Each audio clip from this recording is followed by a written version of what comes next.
Welcome to the Raw Knowledge Center. In this tutorial, we're going to walk you through the process of adjusting the regulator in your raw air rifle. Now, before we begin any work on your air rifle, we want to make sure that the magazine has been removed if your rifle uses one, and to ensure that your air rifle is not loaded. Safety should always be our #1 concern when completing any maintenance. To begin, we're going to want to go ahead and grab the correct tools. For this job, we're going to need a 3mm Allen wrench, a 10mm wrench, and a small adjustable wrench. As you can see, we have already removed the stock and placed the action into the vise. Now keep in mind that we have also installed a set of padded jaws to the vise to protect the finish on the raw HM1000X. These rubberized jaws also help to keep the action from sliding or even denting the aluminum block. So we're going to go ahead and remove the air cylinder by hand.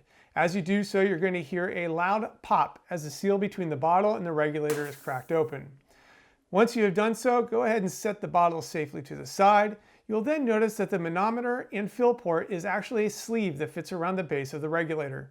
Although this sleeve easily slides off, you're going to want to place your finger inside the sleeve on the back side of the fill port. Doing so will help prevent the loss of the spring and stop valve, as they will want to fall out during this process. You may also notice that I dry fire the air gun once before removing the regulator. This is to remove any residual air that is still inside of the air gun. Next, we'll use an adjustable wrench to fit the CNC grooves at the base of the regulator. And if this is your first time removing the reg from your rifle, it can be fairly tight.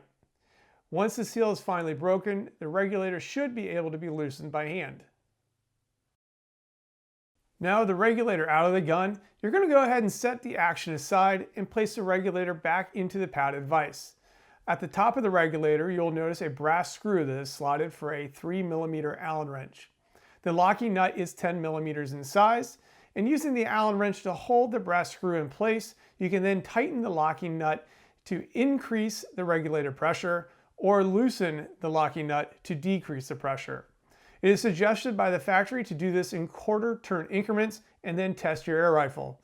Once you are close, you will want to then use the hammer spring to tune it to perfection.